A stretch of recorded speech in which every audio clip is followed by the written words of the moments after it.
السلام عليكم ورحمة الله وبركاته. أعوذ بالله من الشيطان الرجيم. بسم الله الرحمن الرحيم. يمشي النسر بين يديه يعيش خمسا وسبعا وتسعا يكيف أسر رسول الله صلى الله عليه وسلم. إن الله وملائكته يصلون على النبي يا أيها الذين آمنوا صلوا عليه وسلموا تسليما. اللهم صل على محمد وعلى آل محمد كما صليت على إبراهيم وعلى آل إبراهيم إنك حميد مجيد. اللهم بارك على محمد وعلى آل محمد كما باركت على إبراهيم وعلى آل إبراهيم إنك حميد مجيد. প্রিয় দর্শক, শুরু হতে যাচ্ছে ইমাম মেহদী আলাইহিস সালামের কি কি গুণ থাকবে তার উপরে আলোচনা করার চেষ্টা করব।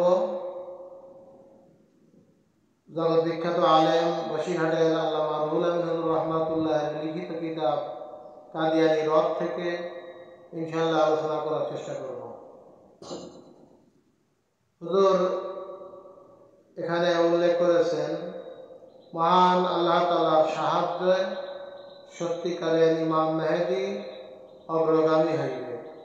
তিনি 5-7 বছর কিংবা 9 বছর এই অবস্থায় দুনিয়ায় আত্মপ্রকাশ পাওয়ার পরে জীবন অতিবাহিত করবেন। তারপরে তিনি রাসূল করিম সাল্লাল্লাহু আলাইহি সাল্লামের সুন্নতের অনুসরণ করবে। এক চুল পরিমাণও তিনি সুন্নতের খেলাফ করবেন না।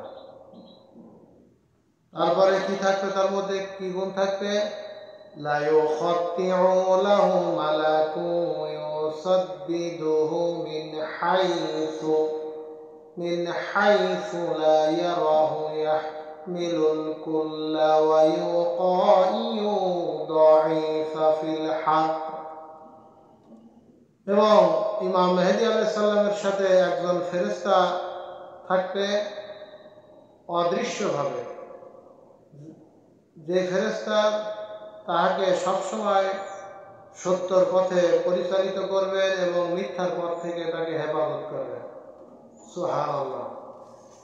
তারপরে কি গুণ থাকবে তার মধ্যে? ওয়ায়াকরি দাঈফা ওয়া ইউইনু আলা নাওয়াইবিল হক ইয়াফআলু মা ইয়াকুলু ওয়া ইয়াকুলু মা ইয়ালামু ওয়া ইয়ালামু মা ইয়াশহাদু। তার মধ্যে যে গুণ থাকবে সেই গুণের মধ্যে আরেকটা বড় গুণ হলো, তিনি সবসময় দারিদ্রদের অভাব মোচন করবেন, ন্যায়সঙ্গত বিষয়ে দুর্বলদের সহায়তা করবেন এবং মেহমানদের তিনি খেদমত করবেন এবং সত্য ঘটনাগুলিতে পৃষ্ঠপোষকতা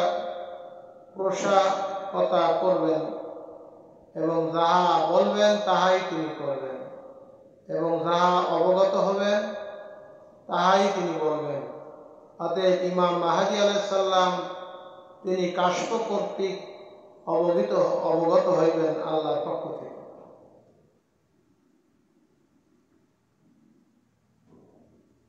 অতএব তারপরে তার মধ্যে কি হবে, কি গুণ থাকবে? ওয়াইফতাহুল মাদিনাতা রুমিয়াতা বিত্তাকবীরি ফি ৭০ আলফাম মিনাল মুসলিমিনা মিন উলদি ইসহাক ইয়াশহাদুল মালহামাতা উযমা মাদুবাতাল্লাহি বিমারাজি আলা ইয়াবিদুল যুলমা। হযরতে ইসহাক আলাইহিস সালামের বংশধর থেকে ৭০,০০০ মুসলমানদের সহযোগিতায় তাকবীর পড়িয়া ফিলিস্তিন শহর এবং বাইতুল মুকাদ্দাস শহর নিজের আয়ত্তাধীন করিয়া নেবেন। তার আগেই ওয়াকা নামক স্থানে ময়দানে ভয়ঙ্কর যুদ্ধ হবে, যে যুদ্ধে ইমাম মেহেদী আলাইহিস সালাম নিজেই উপস্থিত থাকবেন এবং অত্যাচার এবং অত্যাচারীদেরকে তিনি ধ্বংস করিবেন। আর এই মহা ভয়ঙ্কর যুদ্ধ হওয়ার কারণ একমাত্র রাসূল করিম সাল্লাল্লাহু আলাইহি সাল্লামের ভালোবাসা অন্তরের মধ্যে থেকে নামধারী মুসলমানদের ভিতরে বহু গুণে কমে যাবে। তাদের মধ্যে নামাজ, রোজা, হজ, যাকাত ইত্যাদি সৎ কাজের বহু আলামত থাকবে, কিন্তু তারা শানে রিসালাতে বেয়াদবি করবে, আহলে বায়তের শানে বেয়াদবি করবে, সাহাবীদের শানে বেয়াদবি করবে, আর মনে করবে আমি সঠিক আকীদার উপরে আছি, শয়তানের ধোঁকায়।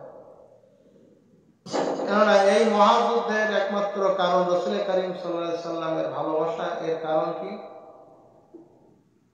আমাদের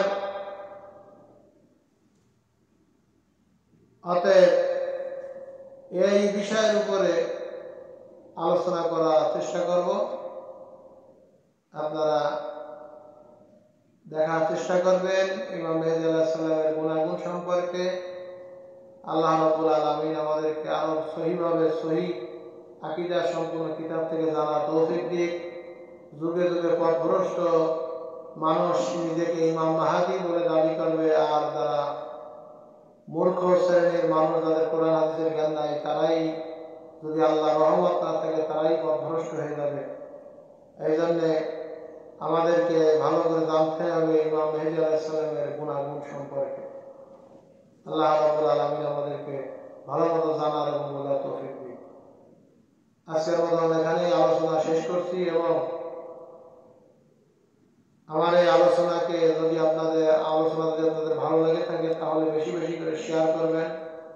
নিজে জানুন সত্য ঘটনা, ইমাম মেহেদী আলাইহিস সালাম আসার আবির্ভাব সম্পর্কে, তার গুণাগুণ সম্পর্কে, এবং অন্যকে জানানোর জন্য চেষ্টা করুন। দোজাহানের অশেষ নীতি হাসিল করুন। আল্লাহ রাসূলের সন্তুষ্ট কামনা করুন। আসসালামু আলাইকুম ওয়া রাহমাতুল্লাহি ওয়া বারাকাতুহু।